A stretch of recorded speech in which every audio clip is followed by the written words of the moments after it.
Hola a todos, mi nombre es Elmer Solórzano, soy estudiante de la Universidad Nacional Autónoma de Honduras y en este día voy a hablar acerca de un tema muy importante para nosotros los seres humanos, el cual es el tema del agua, correspondiente a la clase de bioquímica de la sección 1700.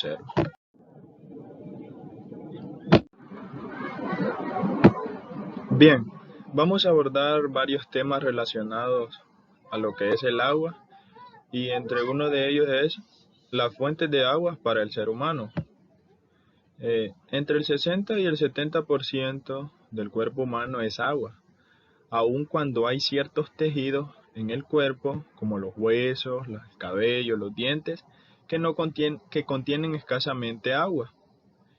Pero, ¿qué es el agua? El agua es un disolvente líquido inerte de pH neutro que sirve de transporte en la sangre y la linfa y que regula la temperatura corporal.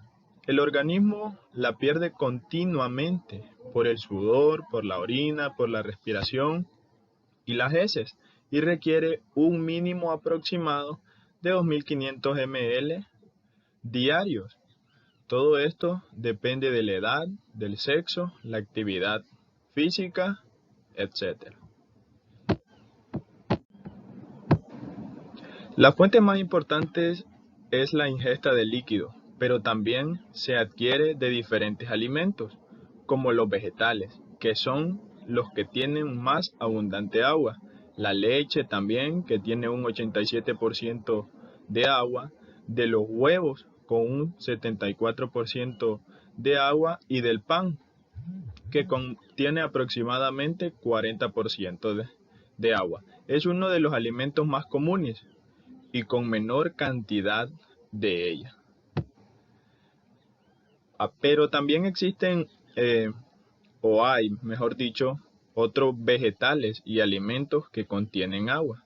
Y entre uno de ellos tenemos lo que es la lechuga, los espárragos y la coliflor, que son los que más contienen agua y son vegetales.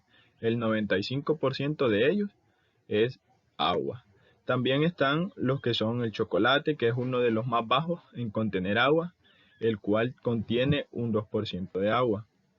También están lo que son el queso, la mantequilla, las galletas, que contienen agua. Las carnes de res, por ejemplo, contiene un 70% de agua. También la carne de cerdo, que contiene un 60% de agua. También están las frutas como las manzanas, los duraznos y las naranjas, que contienen un 88% de agua.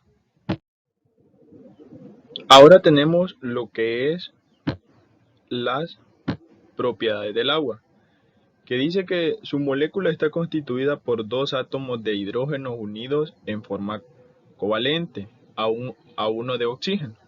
Es altamente polar, no es lineal y crea estructuras tridimensionales debido a la hibridación de las órbitas moleculares S y P del oxígeno. La 1s del hidrógeno comparte dos elementos con la híbrida sp3 del oxígeno.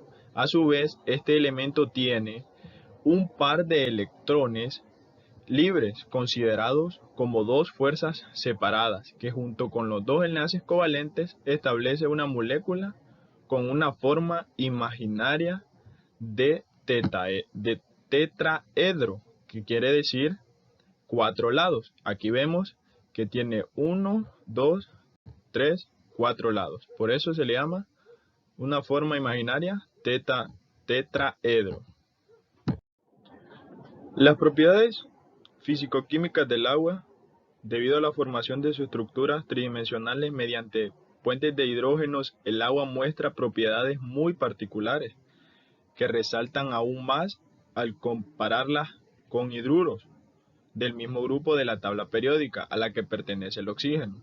Por ejemplo, H2O, H2S, H2SE y H2T tienen puntos de ebullición de 100, de menos 61, de menos 42 y de 2 y de menos 2 grados centígrados respectivamente.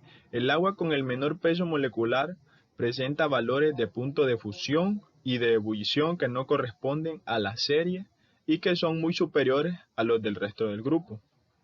El calor de vaporización, el calor específico, la conductividad, sus propiedades dieléctricas, etcétera, son por mucho muy peculiares y muy distintas a las de las moléculas semejantes.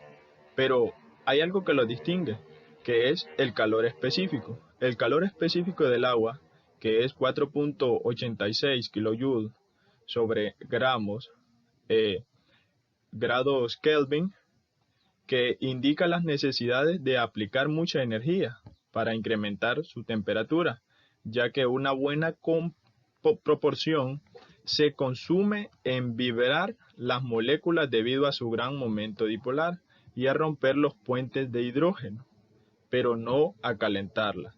Cuando se suministra energía térmica a los líquidos en los que no existe puentes de hidrógeno, la cinética de las moléculas aumenta fácilmente.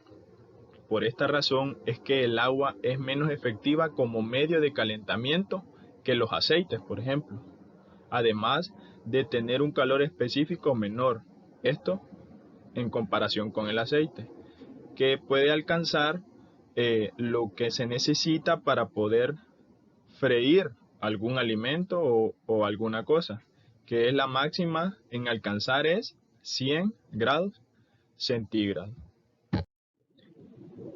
Refiriéndonos a la distribución del agua en los alimentos y a la estabilidad de los alimentos, podemos decir que el término contenido de agua de un alimento se refiere en general a todo el agua de manera global. Sin embargo, en los tejidos animales y vegetales el agua no está uniforme, distribuida por muchas razones, por ejemplo, debido a los complejos hidratos que se producen con proteínas, a los hidratos de carbono y otros, a las diversas estructuras internas propias de cada tejido, a los micropilares que se forman en su incompatibilidad con los lípidos, que no permiten, su presencia, etcétera.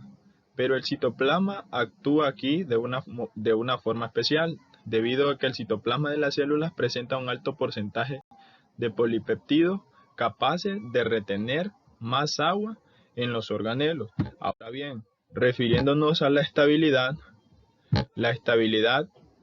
en los diversos métodos de conservación se basan en el control de una o más de las variables que influyen en la estabilidad, es decir, la actividad del agua, temperatura, pH, disponibilidad de nutrientes y de reactivos, potencial de oxidorreducción, presión y presencia de conservadores. En este sentido, la actividad del agua, que se describe como AA, es de fundamental importancia y con base en ella se puede conocer el comportamiento de un producto. Así que en base a la AA se puede establecer o desarrollar lo que es la estabilidad del agua. También tenemos otro tema importante que es alimentos de humedad intermedia, que dice que los alimentos de la humedad intermedia tienen una larga vida de anaquel y no necesitan de rehidratación, de enfriamiento para conservarse, por lo que son adecuados para las zonas y países en donde la refrigeración no existe o es muy costosa.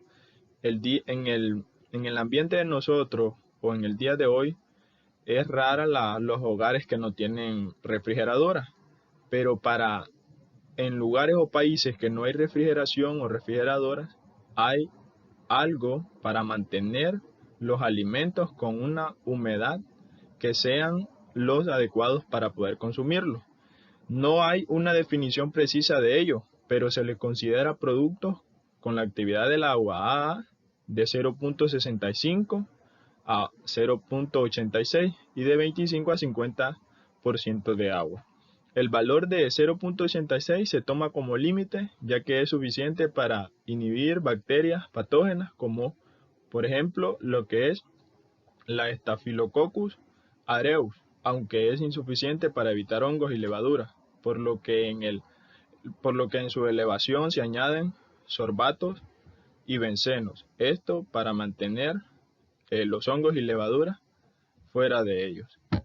También Estos productos se fabrican, quitándole agua al alimento y de esta manera se puede mantener humedad, en los alimentos.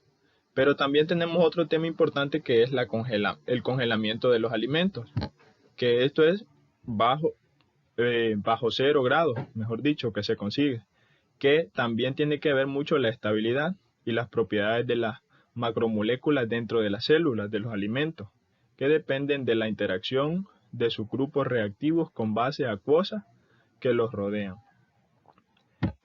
Tenemos que la velocidad de congelamiento determina la formación y la localización de los cristales de hielo cuando se hace rápidamente, que se dice minutos a muy baja temperatura. Nosotros lo que conocemos cuando se congelan los alimentos es que las temperaturas están bajo 0 grados.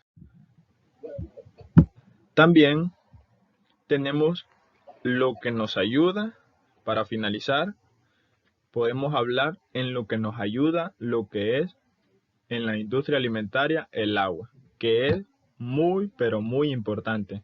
Dice que ningún recurso ambiental presenta tanto uso como el agua.